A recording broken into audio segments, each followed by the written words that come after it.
Louis Parrish had worked the overnight shift at Hargrove Medical Center for 11 years, long enough to know which fluorescent light in the east corridor flickered every 40 minutes, long enough to know the cleaning cart with the bad wheel pulled left if you weren't paying attention, long enough to know when something in a room felt wrong before he could name what it was. The executive floor was different from the rest of the hospital. Same linoleum, same antiseptic smell underneath everything, but quieter. The kind of quiet that felt maintained rather than natural. Visiting hours ended at 8. By 10, the hallway belonged to Louis, and whoever was too worried or too powerful to leave. He had first noticed the woman in room 412 3 nights ago. She came in late, always after 9, always alone. Not the family kind of alone, not the sitting by the bedside, holding a hand kind, but the kind that looked like a choice.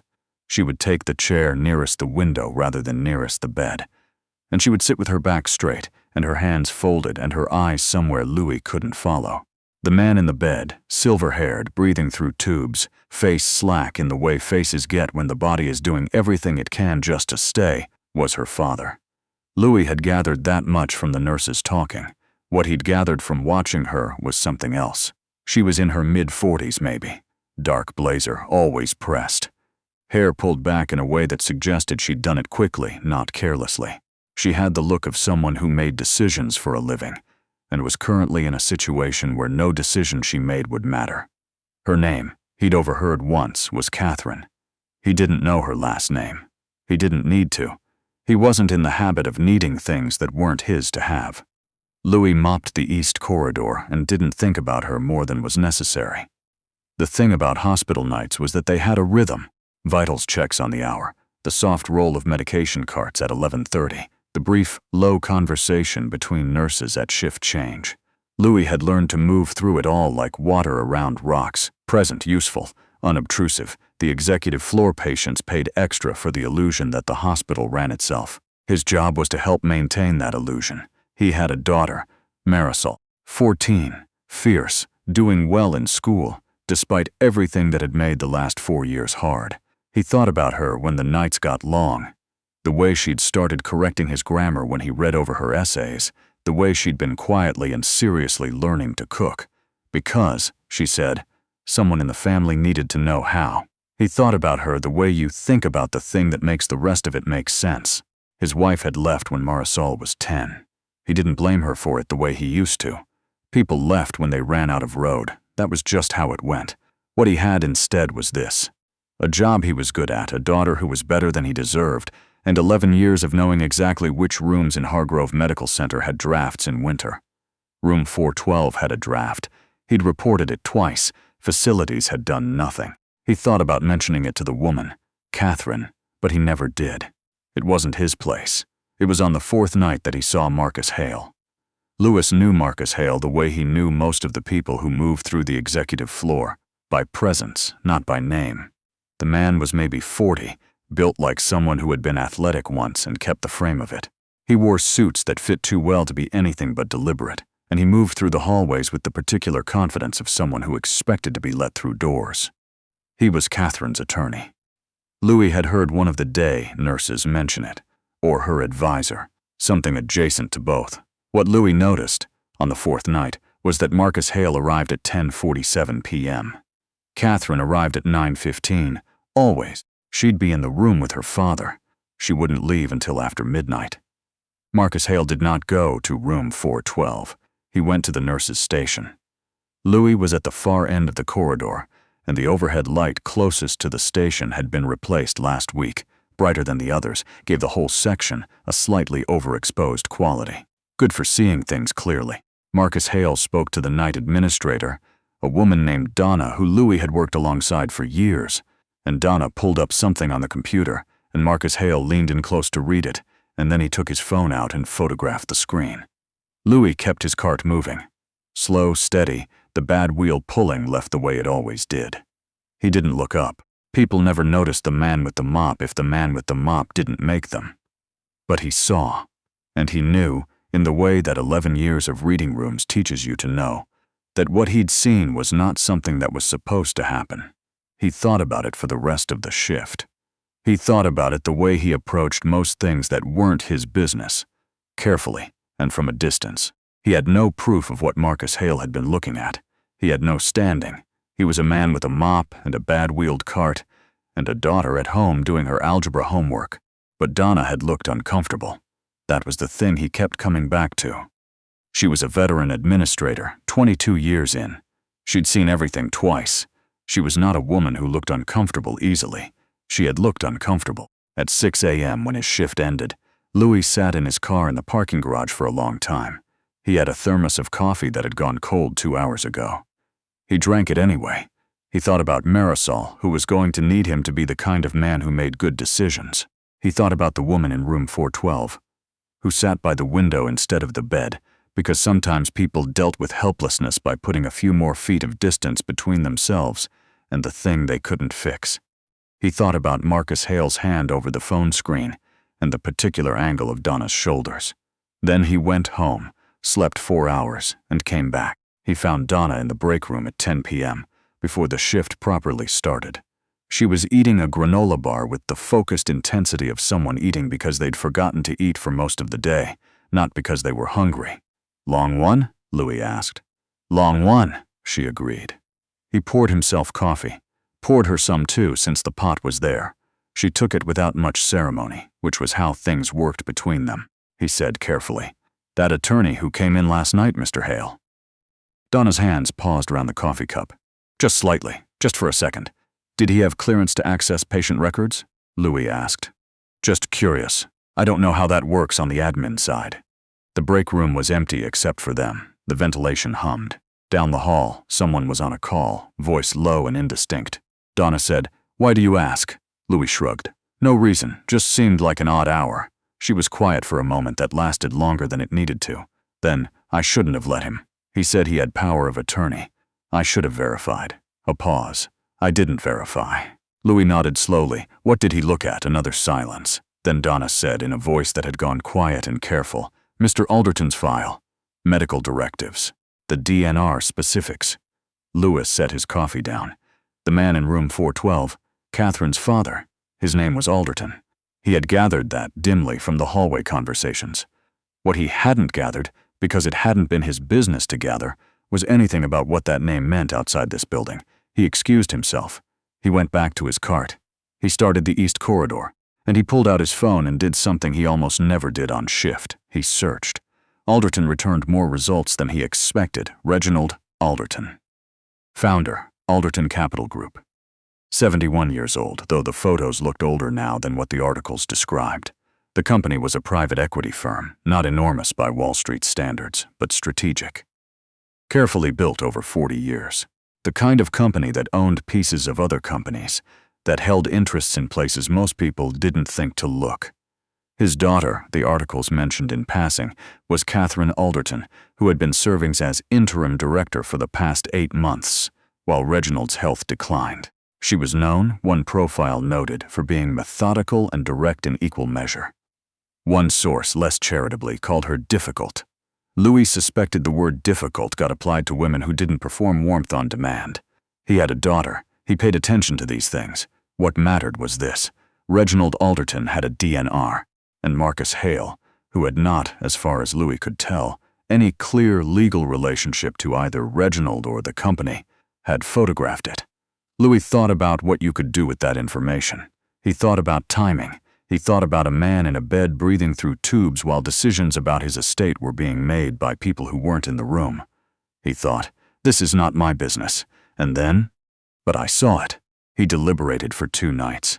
He was aware, with the precise and unhappy clarity of someone who had spent a lot of time on the margins of other people's lives, that he had no credibility in this situation. If he walked into room 412 and told Catherine Alderton what he'd seen, she might listen.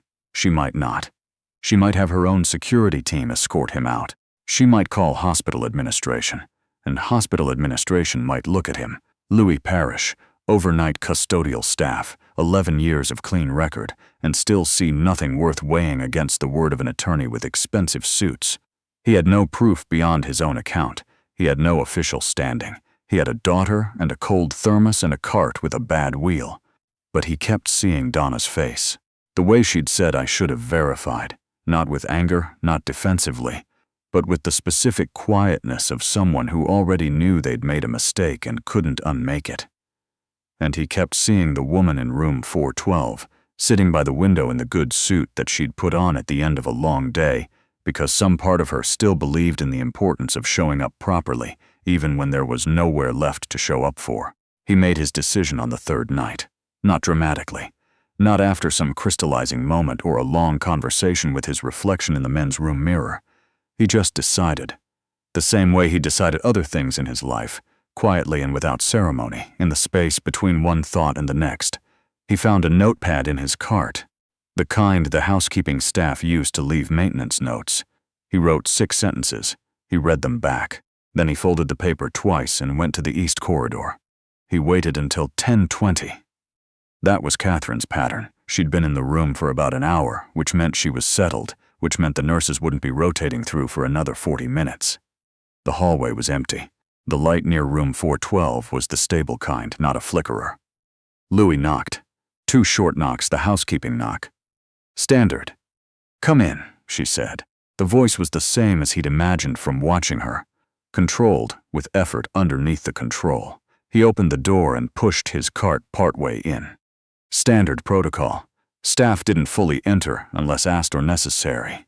He looked at her. She looked at him with the polite, slightly exhausted attention of someone who had gotten used to nurses and technicians and various institutional strangers moving through her orbit. "Ms. Alderton," he said. She blinked. Not many of the staff had used her name, he guessed. "Yes, I apologize for the interruption." He kept his voice low even. "I have something I need to give you. It's not hospital business. You can discard it, but I think you should read it." He crossed the room and handed her the folded note. He stepped back to the door. She looked at it, then at him. The wariness in her face was specific, not fear, not contempt, but the careful assessment of someone who had learned to read intentions quickly and didn't yet know where to place him. "Who are you?" she asked. "Louis Parrish. I've worked nights on this floor for 11 years. She held the note. Didn't open it yet. "What is this about?" "Your attorney," he said. "The one who came in Tuesday night. He accessed your father's medical file. He photographed his DNR. I don't know what he plans to do with that information, but I don't think he's supposed to have it." The room went very still. Reginald Alderton breathed steadily in the bed, a machine doing its quiet, essential work. Outside, somewhere on a lower floor, something rolled past on a cart. Catherine Alderton unfolded the note. He watched her read it. Her expression didn't shift in the big theatrical ways people's expressions shifted in movies. It shifted in the small, real ways, a slight tightening around the eyes, a breath that came and didn't fully go. "Marcus Hale," she said. "Not a question. Just the name. Going somewhere." "Yes, ma'am." She read it again, then she looked up. "Why are you telling me this?" Louis thought about all the answers he could give. He thought about Marisol, who was going to be a good person because she had decided to be, not because the world had made it easy. He thought about Donna saying I should have verified, which was one of the saddest sentences he'd heard this year. And this year had been full of them, he said, because I saw it. And if I'd seen something happening to my father and nobody said anything, I'd want to know. She held the note in both hands, her thumbs pressed against the fold. She didn't say anything for a moment. Then, "Do you have any way to verify it? Video? A record? The nurse's station has security footage. I don't have access to pull it, but administration does. You'd want to move quickly. The system rotates at 72 hours. He had looked this up because when Louis Parrish decided to do something, he did it completely. That gives you until Thursday morning. She nodded very slowly. "I can't promise you anything about what it shows," he said. "I can only tell you what I saw. I wanted to make sure it wasn't nothing." He went back to his cart. He finished the east corridor. He did the west corridor. He restocked the supply closet on the 3rd floor and replaced a soap dispenser that had been empty for 2 days in the 2nd floor men's room, and found a glove someone had left under a chair in the waiting area near the elevators and put it in the lost and found. He did not see Catherine Alderton again that night. He went home at 6 in the morning and told Marisol he'd bring home groceries by noon. She had a study group at 2. She needed snacks for it. She had communicated this requirement with the particular clarity of a teenager who has identified a logistical problem and trusts one specific adult to solve it. He brought snacks. He folded laundry, he slept. He thought, I did what I could do. I don't get to know how it turns out. 2 weeks passed. He worked his shifts. He mopped his corridors. He noticed the draft in room 412 had gotten worse and reported it again. He ate lunch in the break room with Donna, who seemed like herself again. Easier in the shoulders, quicker to laugh at the small things. He didn't ask her about it. He assumed she'd spoken to someone about what had happened. He assumed, knowing Donna, that she'd done the hard thing. He didn't see Marcus Hale again on the floor. He didn't see Catherine Alderton either. Reginald Alderton, he gathered from the quiet peripheral awareness you developed after years in a place, had stabilized, transferred to a long-term care facility upstate, one of the nurses mentioned. Better air quality, apparently. Better windows. Louis thought, good.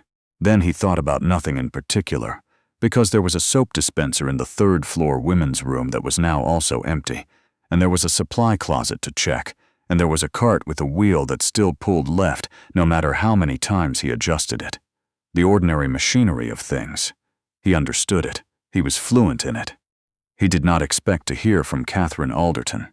She came in on a Tuesday, not a night she'd been scheduled for. Not that she'd ever been scheduled, but he'd learned her patterns the way he'd learned everything else. This was 11 a.m., a bright fall morning, the hospital washed in the flat clean light that came after rain. Louis was on a double, covering for someone, running on coffee, and the specific alertness that came from knowing you had 9 hours left when you'd already done 7. She was waiting near the service elevator. He almost didn't recognize her for a second. She was wearing a coat instead of the blazer, a dark wool thing that made her look like someone walking through a city rather than someone managing a crisis. She looked fractionally, less like she was bracing for impact. "Mr. Parrish," she said. Louis stopped. "Mrs. Alderton, my father is doing better. I wanted you to know that." "I'm glad," he said. He meant it. She had her hands in her coat pockets, not crossed, not folded, just there, easy. She said, "The footage was there. We secured it Thursday morning, barely in time." A pause. Marcus had been systematically accessing information for months. The DNR was part of it, but there was more.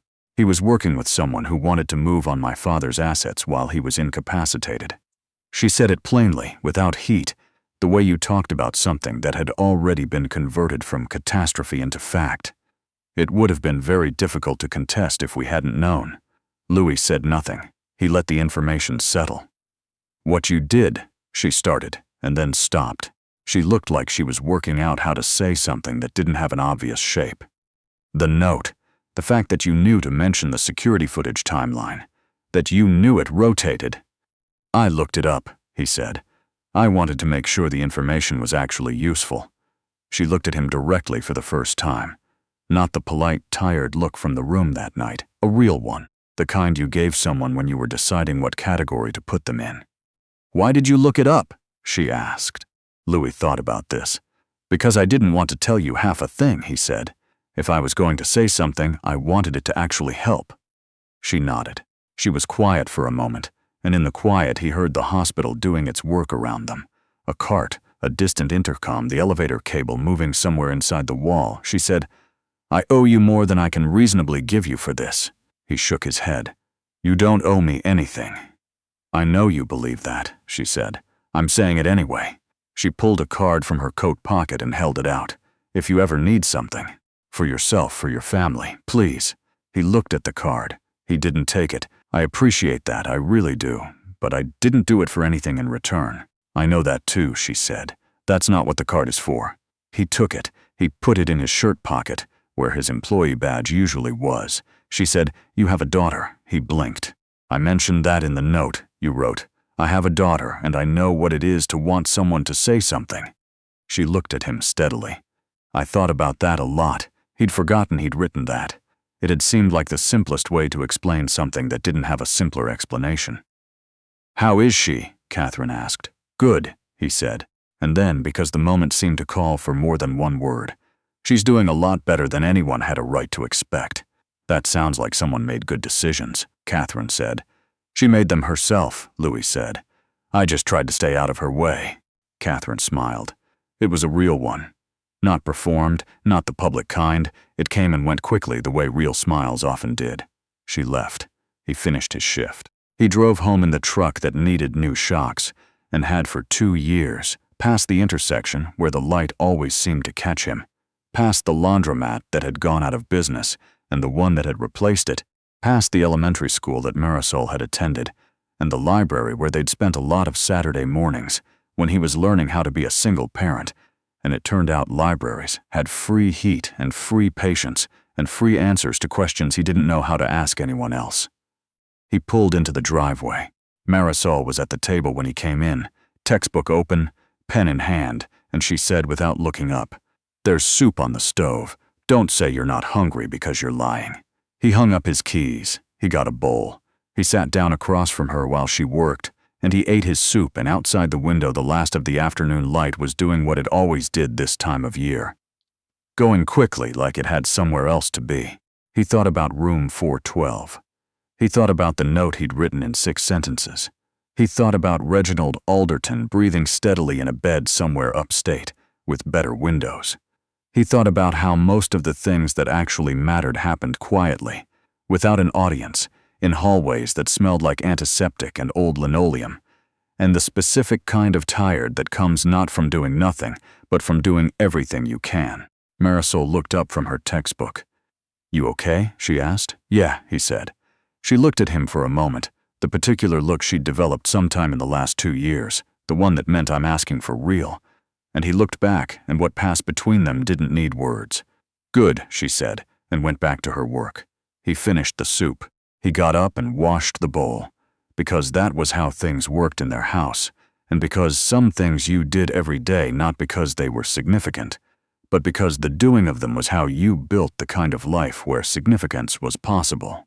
He stood at the kitchen sink, and outside the window the light was almost gone, and the neighborhood was going quiet, and somewhere a few streets over someone's dog was barking at something it had decided was worth barking at.